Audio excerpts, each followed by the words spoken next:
Entertainment. Well friends, सारा गुरपाल घर से बाहर निकल चुकी हैं। जी हाँ, सारा गुरपाल के बाहर निकलने के बाद काफ़ी सारे वाद विवाद भी हुए।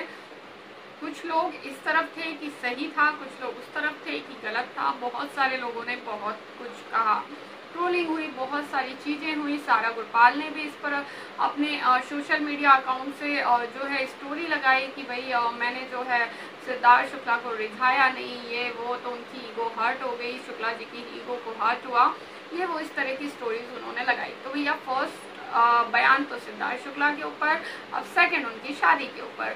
जैसा कि जैसे ही वो घर में गई तो अगले दिन तुषार कुमार जो कि उनके हस्बैंड होने का दावा करते हैं, और उन्होंने कहा जो मैरिज सर्टिफिकेट है वो सोशल मीडिया पर अपलोड किया, कुछ तस्वीरें अपलोड की जिसमें वो दोनों साथ में दिखाई दे रहे थे, और जो पिक्चर्स दिखा रही थी कि वो किसी रिलेशनशिप में हैं, और उन्होंने मैरिज सर्टिफिकेट दिखाया। उसके बाद ये प्रूफ हो गया कि उनकी शादी हुई थी, और तुषार कपूर ने ये लिखा और ये कहा कि भाई हमारी शादी हुई और हम लोग जो है अभी भी शादीशुदा रिलेशनशिप में हैं। इट मीन्स कि अभी हमारा डाइवोर्स नहीं हुआ है।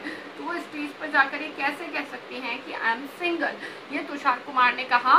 अब जब सारा गुरपाल बाहर निकली हैं तो भैया अंदर तो आएंगी, क्योंकि बातें चल रही हैं, बिग बॉस अंदर लेकर आएंगे, लेकिन सब कुछ क्लियर करके आएगी लड़की, क्योंकि भाई जो केस बाहर दिखे हैं तो सारे पन्ने फाड़ दे पहले, फिर आएगी।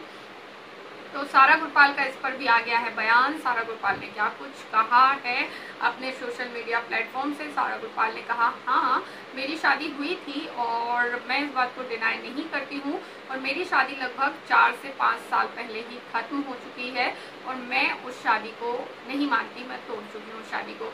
और जब आपका रिलेशनशिप हेल्दी नहीं हो तो आपको उस रिलेशनशिप से निकल जाना चाहिए। खैर वो बात ठीक है, जिस रिलेशनशिप में सारा ने कहा मारपीट हो, जिस रिलेशनशिप में गाली गलौज हो, और जो रिलेशनशिप ठीक ना चल रहा हो, उससे बाहर निकल जाना बेटर है। तो ठीक बात है, एक लड़की के लिए अगर वो नहीं रह पा रही है और इतनी चीज़ें हो रही हैं तो डेफिनेटली उस रिलेशनशिप से बाहर निकलना ही बेहतर ऑप्शन है।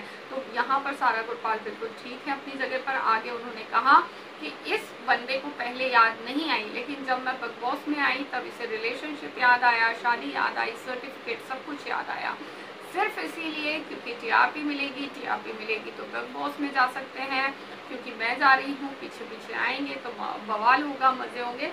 खैर ये बात तो है कि बिग बॉस के मेकर्स चाहते ही क्या है कि भाई धक्कम धक्की हो और मारा पीटी हो, जो भी हो, गाली गलौज हो, और ये वो तमाशे खड़े हों, लोग एक दूसरे पर भर भर के चीखें और मजे आए, जो है पब्लिक ज़्यादा से ज़्यादा देखे, टीआरपी बढ़े। तो भाई अब माहिरा जैसे पवित्र पुनिया पर आए दिन बयान देती रहती हैं, तो माहिरा को भी ये है कि मैं घर के अंदर पहुंच जाऊं, और इसी तरह से जो है अब बयान दे रही हैं। ये इनके हस्बैंड ने बयान दिया, इनके हस्बैंड ने कहा, तो इनको भी ये लगा कि वैसे तो मुझे कोई जानता नहीं है। सारा गुरपाल को पंजाबी इंडस्ट्री में काफ़ी लोग जानते हैं, मुंबई में अब जानने लगे हैं, लेकिन जानते हैं, पहचान है, और उनके जो हस्बैंड रहे हैं तुषार कुमार, उन्हें कोई नहीं जानता है। तो भैया किसी टीआरपी नहीं चाहिए, तो शायद उन्हें यही लगा कि ये सब करके बिग बॉस के घर में जाना इजी होगा, क्योंकि वहाँ तो चाहिए ही तमाशे हैं, और ये सब करके बिग बॉस को टीआरपी मिलेगी, उन्हें ऐसा लगेगा, और इन्हें अंदर जाने का मौका मिलेगा। ये सारा गुरपाल ने कहा, और शायद वो कुछ हद तक अपनी जगह पर ठीक भी हैं, क्योंकि इतने सालों तक, उन्होंने कहा 4-5 साल से हम अलग हैं, तो इतने सालों तक ये बात नहीं निकल कर आई और अचानक निकल कर आती है। तो शायद किसी ना किसी हिस्से में, किसी ना किसी कोने में लड़की की बात सच है कि टीआरपी गेन करने की कोशिश की जा रही है। वेल मोटी मोटी बात अगर देखें तो ये है कि सारा गुरपाल घर से बाहर आ चुकी हैं। जीजा को साली नहीं पसंद आई, जूता चुराई होने वाली थी, लेकिन भैया उससे पहले ही जीजा जी ने कर दी विदाई। बोले भाई तुम्हें कौन देगा शगुन, तुम बड़ी पड़ोगी महंगी। तो जीजा जी कर चुके हैं साली की विदाई, और बहुत जल्दी साली फिर अंदर जाने की फिराक में है। बिग बॉस के मेकर्स उन्हें फिर अंदर लाने वाले हैं। कल कैसा लगा आपको ये सब सुनकर, और ये सारी इन्फॉर्मेशन अगर आपको अच्छी लगी है तो जल्दी से चैनल को सब्सक्राइब, वीडियो को लाइक कीजिए, ताकि आगे भी आप ऐसे ही वीडियोस को देख पाएं। बिग बॉस से जुड़ी, सरनाव से जुड़ी खबरों को सबसे पहले देखने के लिए जल्दी से चैनल को सब्सक्राइब, वीडियो को लाइक कीजिए। Till then bye bye.